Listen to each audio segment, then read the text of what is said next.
Sa ngalan ng Ama at ng Anak at ng Espiritu Santo, Amen.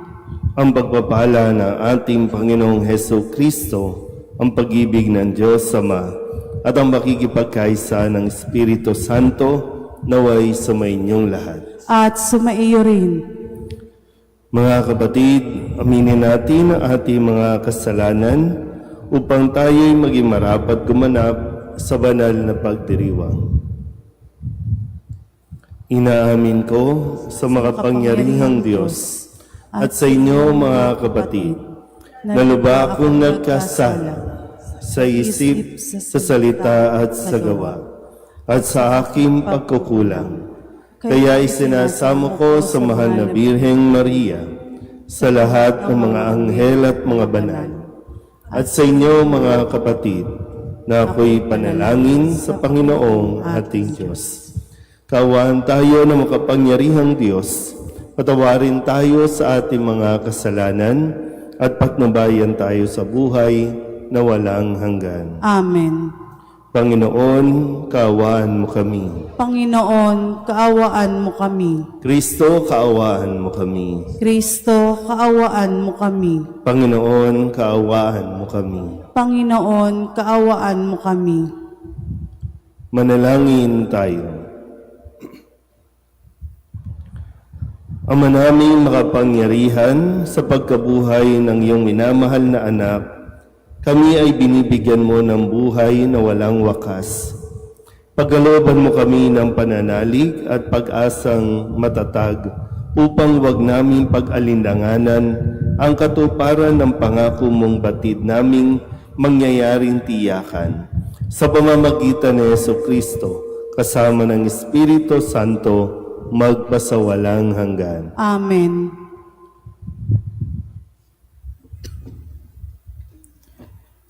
Pagbasa mula sa mga gawa ng mga apostol. Noong mga araw na iyon, may mga Hudyong dumating doon mula sa Antioquia at Iconio. Sinulsulan nila ang mga tao laban kay Pablo at kanilang binato siya. Pagkatapos, kinaladkad siya sa labas ng bayan sa pag-aakalang patay na. Subalit nang paligiran siya ng mga alagad, nagtindig si Pablo at pumasok sa lungsod. Kinabukasan, nagtungo sila ni Bernabe sa Derbe. Ipinangaral ni na Pablo at Bernabe ang mabuting balita sa Derbe, at marami silang nahikayat na maging alagad. Pagkatapos, nagbalik sila sa Listra, sa Iconio at sa Antioquia ng Pisidia. Pinatatag nila ang kalooban ng mga alagad at pinagpayuhan na manatiling tapat sa pananampalataya.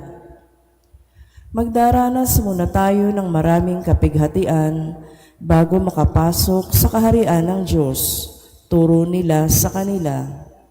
Sa bawat simbahan, humirang sila ng matatandang mamamahala, at matapos manalangin at mag-ayuno, ang mga ito'y itinagubili nila sa Panginoon na kanilang pinananaligan. Tinahak nila ang Pisidia at nakarating ng Panfilia. Ipinangaral nila sa Perga ang salita ng Diyos, at pagkatapos ay bumaba sila sa Atalia. Mula roon, naglayag silang pabalik sa Antioquia. Dito sila nagsimula ng gawaing ginanap nila matapos silang itagubilin sa pagkalinga ng Diyos. Pagdating doon, tinipon nila ang mga kaanib sa simbahan at isinalaysay ang lahat ng ginagawa ng Diyos sa pamamagitan nila, at kung paanong binuksan niya ang daan upang makapanampalataya ang mga hentil. At mahabang panahon silang nanatili roon kasama ng mga alagad. Ang salita ng Diyos. Salamat sa Diyos. Talastas ng mga tao, dakilang paghahari mo. Talastas ng mga tao, dakilang paghahari mo. Magpupuring lahat sa iyo, O Panginoon, ang iyong nilalang. Lahat mong nilikha ay pupurihin ka't pasasalamatan. Babanggitin nilang tunay na dakila ang iyong kaharian at ibabalitang tunay kang dakila't makapangyarihan. Talastas ng mga tao, dakilang paghahari mo. Dakila mong gaway upang matalastas ng lahat ng tao. Mababatid nila ang kadakilaan ng paghahari mo.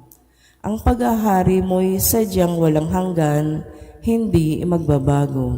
Talastas ng mga tao, dakilang paghahari mo. Aking pupurihin ang Diyos na Panginoon, di ko tutugatan sa ngalan niyang banal. Lahat ay magpupuri magpakailanman. Talastas ng mga tao, dakilang paghahari mo.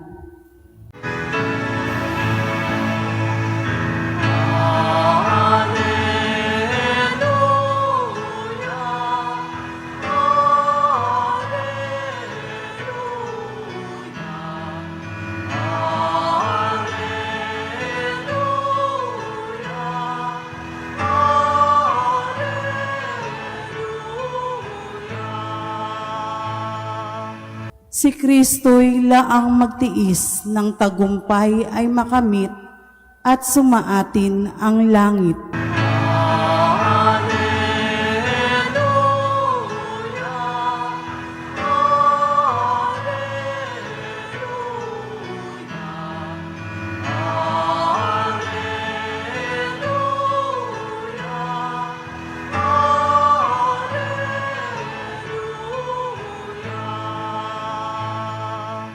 Sumainyo ang Panginoon. At sumaiyo rin. Ang mabuting balita ng Panginoon ayon kay San Juan. Papuri sa iyo, Panginoon. Noong panahong iyon, sinabi ni Jesus sa kanyang mga alagad, "Kapayapaan ang iniiwan ko sa inyo. Ang aking kapayapaan ang ibinibigay ko sa inyo. Hindi ito katulad ng ibinibigay ng sanlibutan.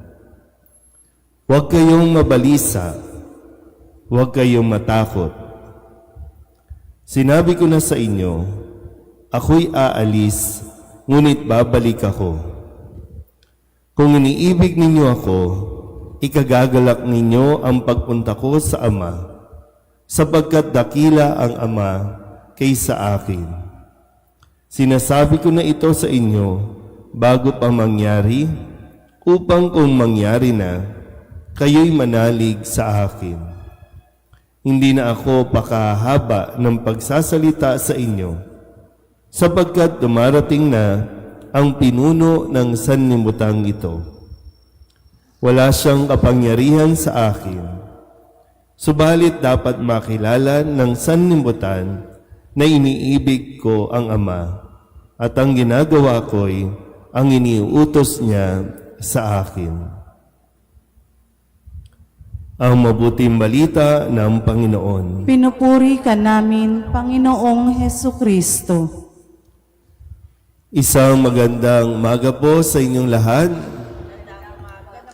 Ngayon po ay Martes sa ikalimang linggo ng Pasko ng Pagkabuhay at ating pong binabalikan sa pamamagitan ng mabuting balita ng ating mga pagbasa sa araw-araw ang mga habilin ni Jesus, ang kanyang mga ibinigay na mga pananalita bago pa lubusang maganap ang mga pangyayari na kung saan ang kanyang pagpapakasakit, pagkamatay at muling pagkabuhay bilang katuparan ng pangako ng Diyos ng kaligtasan sa pamamagitan ni Hesus Kristo ng ating Panginoon.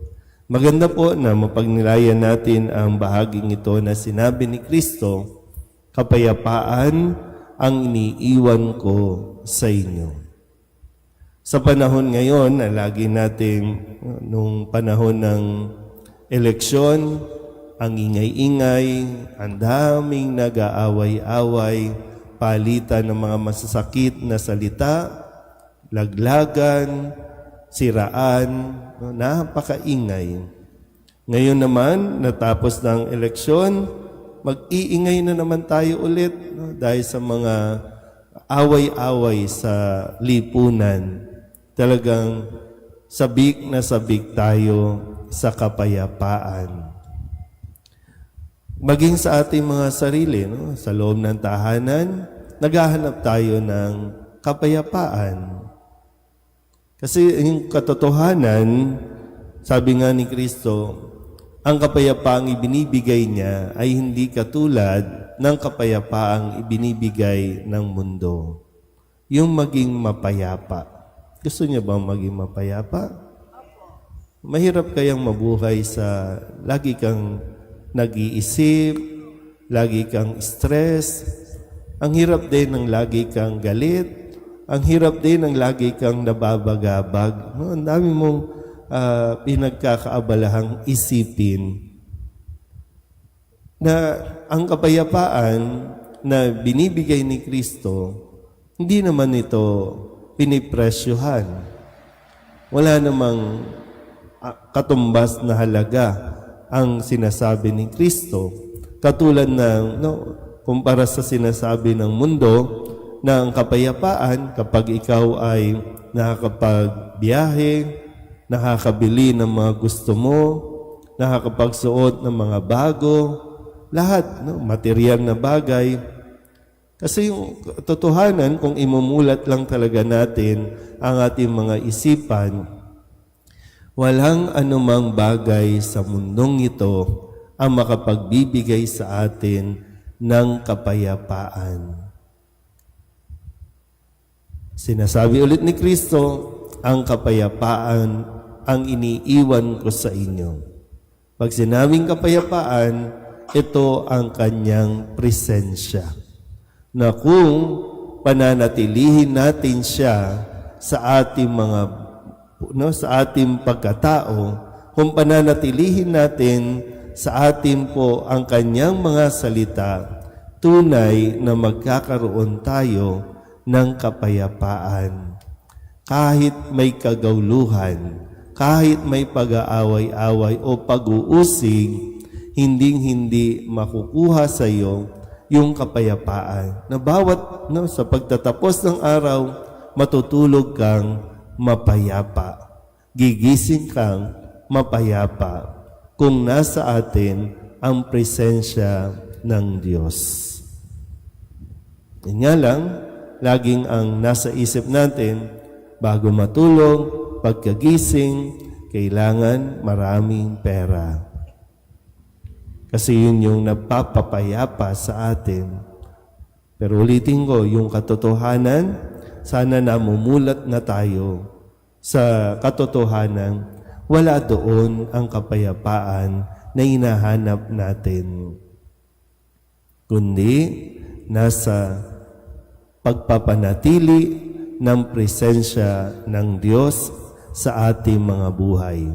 Kaya, hanggat hindi natin ito tinatanggap, marami nang ibinigay si Kristo, marami nang utos ang sinasabi ni Kristo. Kaya nga, diba, sabi, kung mag-iibigan kayo, makikilala nila na kayo ang aking mga alagad.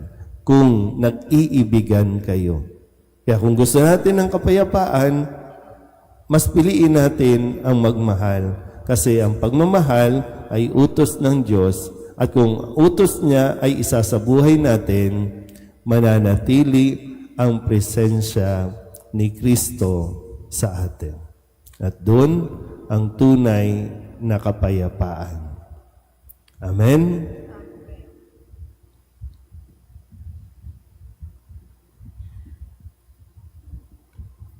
Ang pinakadakilang handog sa atin ng ating Panginoong muling nabuhay ay ang kapayapaang hindi maibibigay ng mundo.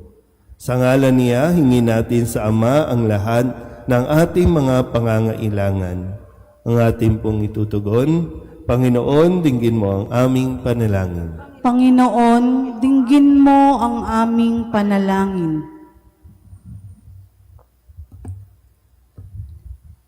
Ang mga pinuno ng simbahan naway magsikap na itaguyod ang lahat ng tao tungo sa pagkakaunawaan, pagtutulungan at kapayapaan.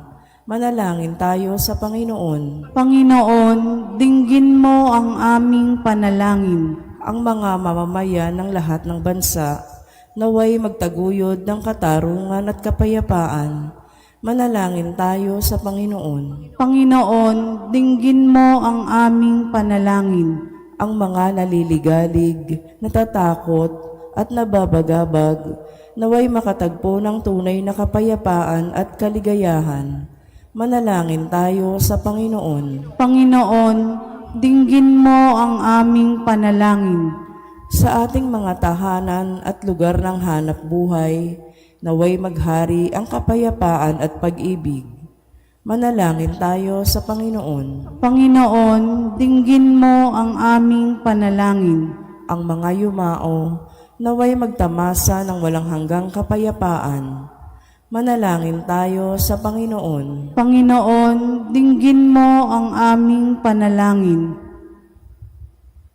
Idulog din natin sa Panginoon ang ating mga personal na kahilingan at mga panalangin para sa ating mga pamilya, kasama din ang mga kahilingan ng mga nanonood sa online. Lahat ng mga misang pasasalamat, special na intensyon, agarang paggaling ng mga may sakit, at ang lahat ng mga kaluluwa na inihiling na ipagdasal sa misang ito.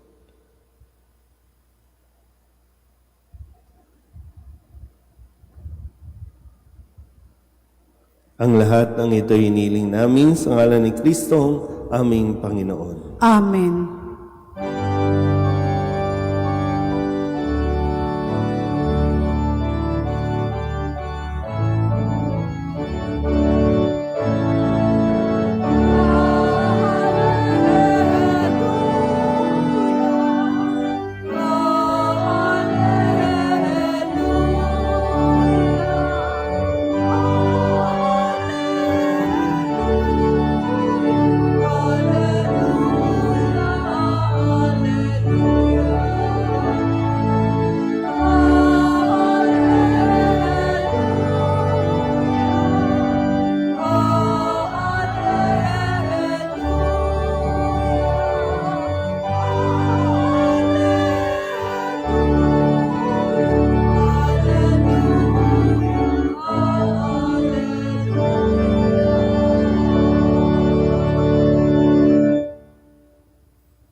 Manalangin kayo mga kapatid upang paghahain natin ay kalugdan ng Diyos amang makapangyarihan. Tanggapin nawa ng Panginoon itong paghahain sa iyong mga kamay, sa kapurihan niya at karangalan sa ating kapakinabangan at sa buong sambayanang niyang banal.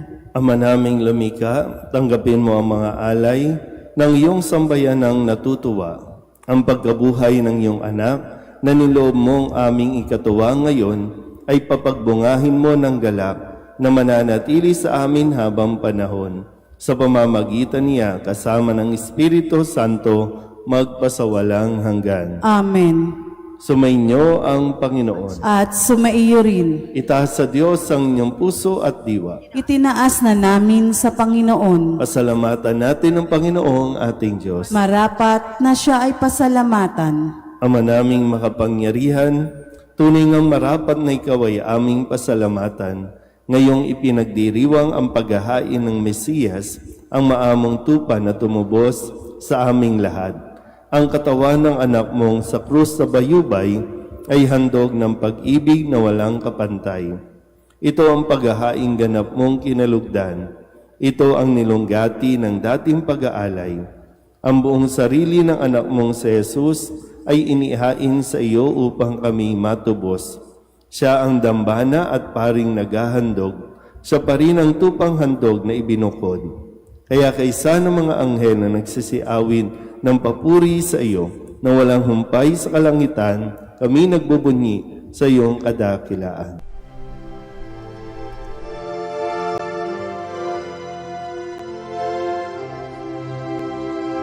Santo, Santo, Santo, Panginoong Diyos makapangyarihan, napupuno ang langit at lupa ng kalwalhatian Hosana sa kaitaasan, pinagpalang na paririto sa ngalan ng Panginoon. Hosana sa kaitaasan.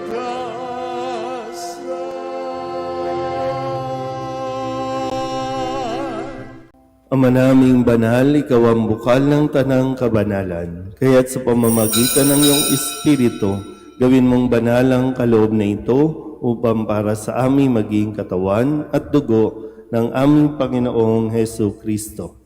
Bago niya pinagtiis ang pusang loob na maging handog, hinawakan niya ang tinapay, pinasalamatan kaniya, pinaghati-hati niya iyon, iniabot sa kanyang mga alagad at sinabi,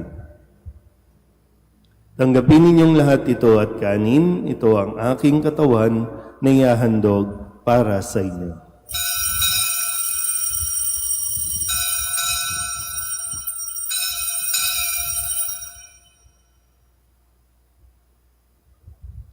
E hindi naman nang matapos ang hapunan, inawakan niya ang kalis, muli kaniyang pinasalamatan. Iniabot niya ang kalis sa kanyang mga alagad at sinabi, "Tanggapin ninyong lahat ito at inumin. Ito ang kalis ng aking dugo, ng bago at walang hanggan tipan. Ang aking dugo na ibubuhos para sa inyo at para sa lahat sa ikapagpapatawad ng mga kasalanan. Gawin ninyo ito sa pag-alaala sa akin."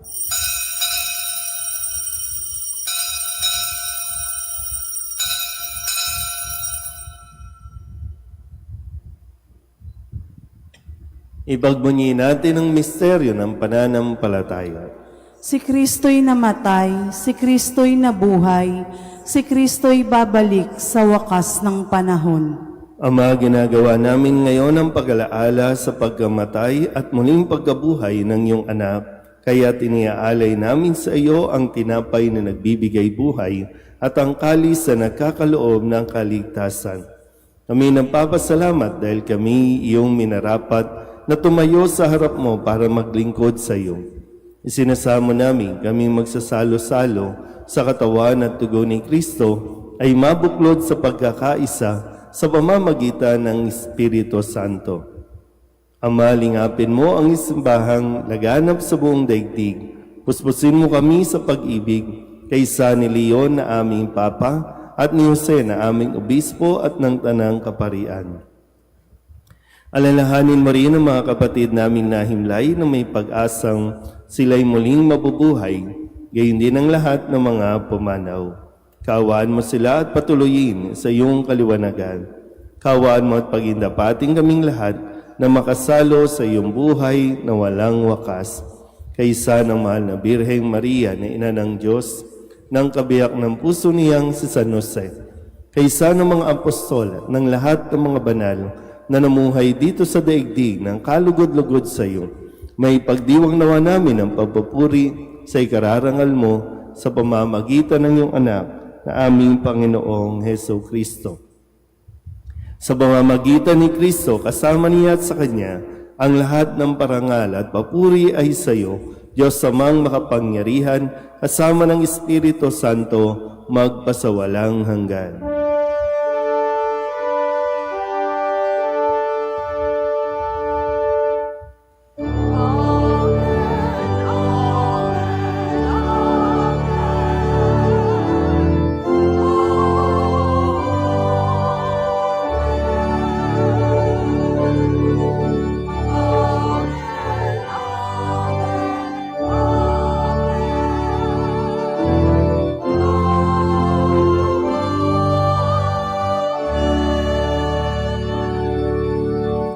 Sa tagubilin ng mga nakagagaling na utos at turo ni Jesus sa Panginoon natin na Diyos, ipahayag natin ang lakas loob.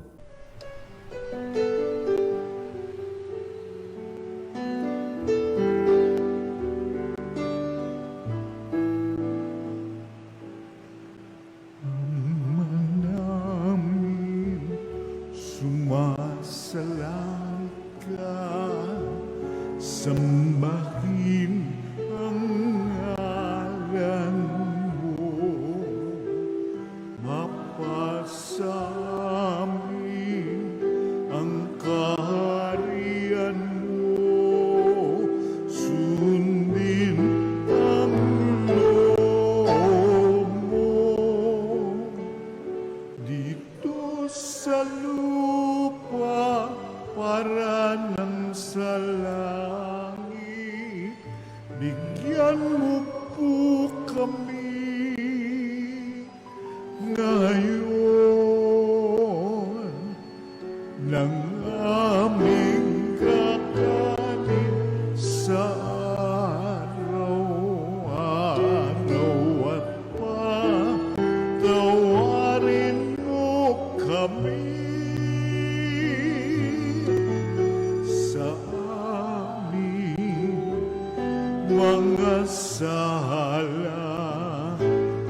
pagpapatawad namin sa nagkakasala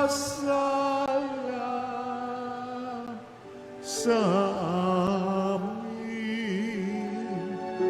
At huwag mo kaming ipagdulot sa tukso at yadya mo kami sa lahat ng masama. Hinihiling namin kami iadya sa lahat ng masama, pagkalooban ng kapayapaan araw-araw, iligtas sa kasalanan at ilayo sa lahat ng kapahamakan, samantalang aming pinananabikan ang dakilang araw ng pagpapahayag ng tagapagligtas naming si Yesu Kristo. Sapagkat iyo ang kaharian at ang kapangyarihan at ang kapurihan magpakailanman. Amen. Panginoong Heso Kristo, sinabi mo sa iyong mga apostol, kapayapaan ang iniiwan ko sa inyo, ang aking kapayapaan ang binibigay ko sa inyo. Tunghayan mo ang aming pananampalataya at huwag ang aming mga pagkakasala. Pagkalooban mo kami ng kapayapaan at pagkakaisa ayon sa iyong kalooban, kasama ng Espiritu Santo, magpasawalang hanggan. Amen. Ang kapayapaan ng Panginoon ay laging sumainyo. At sumaiyo rin. Mabigayan po tayo ng kapayapaan sa isa't isa.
Ito ang kordero ng Diyos. Ito ang nag-aalis ng kasalanan ng sanlibutan. Mapalad ang mga inaanyayahan sa kanyang piging. Panginoon, hindi ako karapat-dapat na magpatuloy sa iyo, ngunit sa isang salita mo lamang ay gagaling na ako.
Manalangin tayo. Ama naming mapagmahal, tunghayan mo at lingapin ang iyong sambayanan na minarapat mong makinabang sa piging na pang magpakailanman. Ipagkaloob mong kami maluwalhating makarating sa pagkabuhay na magtatampok sa amin sa iyong piling sa pamamagitan ni Jesucristo kasama ng Espiritu Santo magpasawalang hanggan. Amen. Sumainyo ang Panginoon. At sumaiyo rin. At pagpalain kayo ng makapangyarihang Diyos, Ama at Anak at Espiritu Santo. Amen. Tapos ang banal na misa, humayo tayo sa kapayapaan ni Kristo. Salamat sa Diyos. Magandang umaga po.